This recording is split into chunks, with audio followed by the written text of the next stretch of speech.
आप सबका हमारे चैनल पर स्वागत है। आज हम लोग बात करेंगे उत्तर प्रदेश पुलिस भर्ती एवं प्रोन्नति बोर्ड के द्वारा जो नागरिक पुलिस के पदों पर सीधी भर्ती जो जारी की गई नोटिफिकेशन उसके बारे में। तो आज है 23 दिसंबर और 23 दिसंबर 2023 मतलब कि आज की डेट में पुलिस में आरक्षित नागरिक पुलिस के पदों पर सीधी भर्ती का नोटिफिकेशन जारी हो चुका है।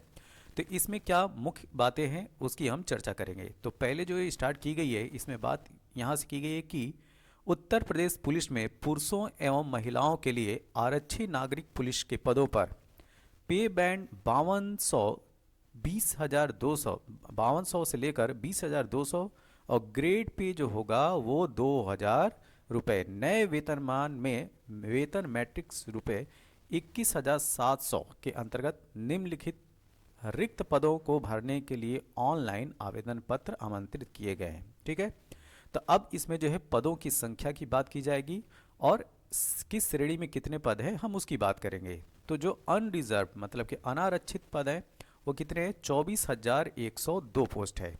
EWS की अगर बात करें तो इसमें 6,024 पोस्ट है। अन्य पिछड़ा वर्ग मतलब कि OBC की अगर बात किया तो 16,264 पोस्ट हैं। अनुसूचित जाति मतलब कि SC की पोस्ट 12,650 है और अनुसूचित जनजाति ST की अगर हम बात करें तो 1,204 है। तो टोटल जो पद हैं वो 60,244 हैं। अब इसमें बात की जाए तो आरक्षित नागरिक पुलिस भर्ती हेतु पुरुष एवं महिला मतलब कि गर्ल्स और बॉयज़ दोनों जो है इसके लिए पात्र होंगे, मतलब योग्य होंगे। दोनों जो है पुरुष और महिला अभ्यर्थी जो है इसके लिए पात्र हैं, दोनों ये एग्ज़ाम दे सकते हैं। तो परीक्षा के पूर्व किसी भी समय रिक्तियों की संख्या में परिवर्तित की जा सकती है, मतलब कि इसमें जो सीटें हैं वो बढ़ भी सकती हैं और घट भी सकती हैं। ठीक है, तो घटने की तो संभावना नहीं, बढ़ने की संभावना होती है। ठीक है, अब हम बात करेंगे कि आवेदन कब से प्रारंभ है। तो आवेदन बहुत जल्दी प्रारंभ हो गया है 27 दिसंबर 2023 से। ठीक है, तो देखिए ऑनलाइन आवेदन और शुल्क जमा प्रारंभ होने की जो तिथि है 27 दिसंबर 2023 ही है। ऑनलाइन आवेदन जमा करने की अंतिम तिथि जो है वो 16 जनवरी 2024 है, तो बहुत ही छोटा समय है। ठीक है, तो आई थिंक ये 20 दिन होगा, तो 20 दिन का टाइम मिला है। ठीक है, 20 डेज़ का टाइम मिला है फॉर्म भरने के लिए। शुल्क समायोजन एवं आवेदन में संशोधन की अंतिम तिथि जो है वो 18 जनवरी 2024 है। अब हम आगे बात करते हैं, आगे आवेदन शुल्क की बात करते हैं। ठीक है, तो आपको इस एग्ज़ाम के लिए जो है 400 रुपये जो है आवेदन शुल्क निर्धारित किया गया है। तो आवेदन शुल्क कितना है? 400 रुपये है। एलिजिबिलिटी की बात किया जाए तो राष्ट्रीयता व भारत का नागरिक होना चाहिए। दूसरी ये है कि तिब्बती शरणार्थी हो जो भारत में स्थायी निवास के अभिप्राय से 1 जनवरी 1962 से पहले भारत आया हो। ठीक है, और तीसरी जो अर्हता है राष्ट्रीयता को लेके वह यह है कि भारतीय उद्भव का ऐसा व्यक्ति हो जिसने भारत में स्थायी निवास करने के अभिप्राय से पाकिस्तान, म्यांमार, श्रीलंका या किसी पूर्व अफ्रीकी देश, Kenya, Uganda, United Republic of Tanzania जो कि पहले जो है तांगानिका और जांजीबार हुआ करता था, से प्रव्रजन किया हो। तो ठीक है, तो इस पे ज़्यादा ध्यान नहीं देते हैं, खासतौर से ये ध्यान रखिए। ठीक है, भारत का नागरिक हो। अब चलते हैं हम लोग शैक्षिक अर्हता पे। ठीक है, तो जो एजुकेशन की जो एलिजिबिलिटी होनी चाहिए वो क्या होनी चाहिए? तो भारत में विधि द्वारा स्थापित बोर्ड द्वारा 10वीं एवं 12वीं कक्षा उत्तीर्ण हो। ठीक है, या सरकार द्वारा मान्यता प्राप्त उसके समकक्ष अर्हता होनी चाहिए। ठीक है, अब मेन पॉइंट पे चलते हैं आगे।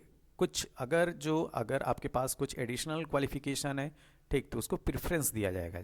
जैसे कि DOEAC और NIELT सोसाइटी से कंप्यूटर में O लेवल का, ठीक है, O लेवल का प्रमाण पत्र है आपको, तो प्रेफरेंस दी जाएगी।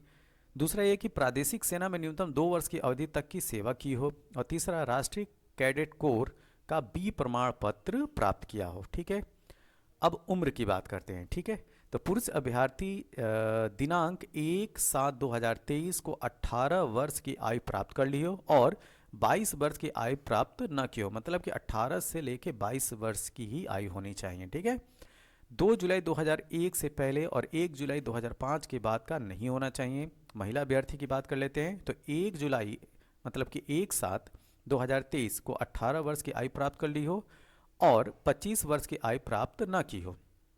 अभ्यर्थी का जन्म जो है 2 जुलाई 1998 से पहले और 1 जुलाई 2005 के बाद नहीं होना चाहिए, ठीक है। अब इसी में जो पिछड़ा वर्ग है, अनुसूचित जातियां, अनुसूचित जनजातियां और ऐसी अन्य श्रेणियों के अभ्यर्थियों, केवल उत्तर प्रदेश के मूल निवासियों की बात की जा रही है, के लिए अधिकतम आयु सीमा में छूट प्रवृत्त शासनादेशों में निहित प्रावधानों के अनुसार अनुमन्य होगी, ठीक है। इसका मतलब उत्तर, इस पॉइंट से क्या लग रहा है कि उत्तर प्रदेश के अलावा जो अन्य राज्य के अभ्यर्थी हैं वो भी इसके लिए एलिजिबल हैं। चरित्र की बात कर लेते हैं, तो अभ्यर्थी का चरित्र ऐसा होना चाहिए कि वह सरकारी सेवा में सेवा योजन के लिए सभी प्रकार से उपयुक्त हो सके। नियुक्ति प्राधिकारी द्वारा इस संबंध में अपना समाधान किया जाएगा, ठीक है। अब चलते हैं वैवाहिक परिस्थिति, ठीक है। तो ये भी उतना इंपॉर्टेंट है लेकिन इसको पढ़ लेते हैं। ऐसा पुरुष अभ्यर्थी पात्र न होगा जिसकी एक से अधिक पत्नियां जीवित हों, या ऐसे महिला अभ्यर्थी पात्र न होगी जिसने ऐसे पुरुष से विवाह किया हो जिसकी पूर्व से एक एक पत्नी जीवित हो, ठीक है। नेक्स्ट चलते हैं। शारीरिक स्वास्थ्य के बाद भर्ती की प्रक्रिया देखते हैं, ठीक है। ये बहुत इंपॉर्टेंट है। देखिए एग्ज़ाम जो है वो रिटेन एग्ज़ाम है, लिखित परीक्षा है, ठीक। लिखित परीक्षा में 300 अंक होंगे, ठीक है। 300 अंकों की लिखित परीक्षा होगी।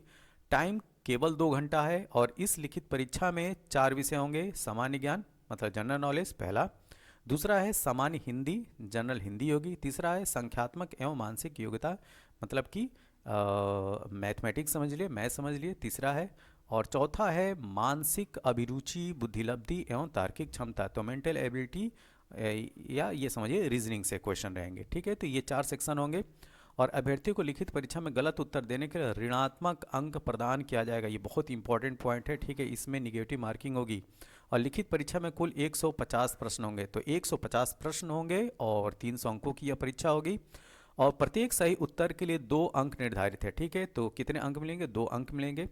आरक्षी भर्ती के नियमावली के अनुसार उक्त भर्ती में अभ्यर्थी को प्रत्येक गलत उत्तर के लिए 0.5 ऋणात्मक अंक प्रदान किए जाएंगे, ठीक है। तो निगेटिव मार्किंग क्या है? 0.5। अब क्या इंपॉर्टेंट पॉइंट हो सकता है, अब हम बात करेंगे कि इसका जो डॉक्यूमेंट वगैरह वेरिफिकेशन, फिजिकल टेस्ट, ये सब बात की बातें हैं। हाँ ये देख लेते हैं फिजिकल स्टैंडर्ड टेस्ट, ठीक है। तो इसमें अगर पुरुष अभ्यर्थी के लिए न्यूनतम जो शारीरिक जो योग्यता रखी गई वो ये है कि सामान्य या जो अन्य पिछड़ा वर्गों और अनुसूचित जातियों के पुरुष अभ्यर्थियों के लिए न्यूनतम ऊंचाई कितनी होनी चाहिए? 168 सेंटीमीटर, ठीक है। तो 168 सेंटीमीटर होनी चाहिए।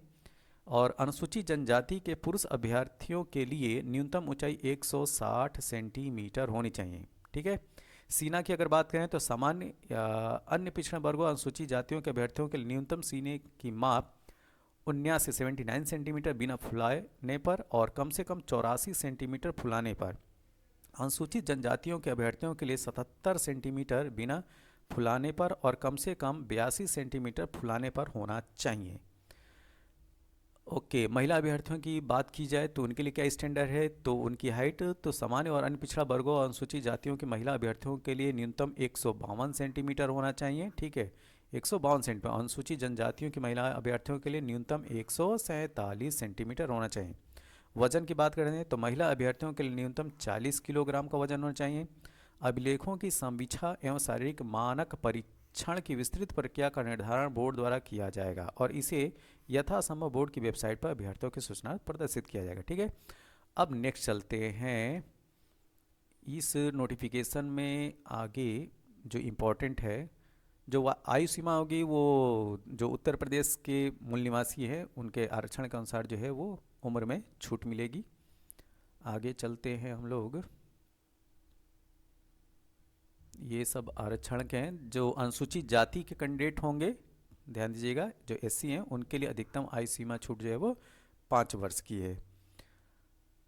नेक्स्ट क्या इंपॉर्टेंट है, अनुसूचित जनजाति के लिए भी 5 वर्ष है, ध्यान दीजिए। अनुसूचित जनजाति के लिए भी 5 वर्ष है, अन्य पिछड़ा वर्ग के लिए भी 5 वर्ष है और आर्थिक रूप से कमजोर श्रेणी के लिए जो आरक्षण है वो 10%। आरक्षण का भी परसेंटेज दिया। ओबीसी के लिए आरक्षण 27%, एसटी के लिए 2% है ये, और अनुसूचित जाति के लिए जो है प्रतिशत 21% है। अब हम बात करेंगे, हाँ, स्वतंत्रता संग्राम सेनानी के लिए 2% है, भूतपूर्व सैनिक के लिए 5% है और अधिकतम आयु सीमा में छूट जो है वो 3 वर्ष का है। अब नेक्स्ट चलिए, क्या इम्पोर्टेंट हो सकता है। भूतपूर्व सैनिक, चलते हैं आगे।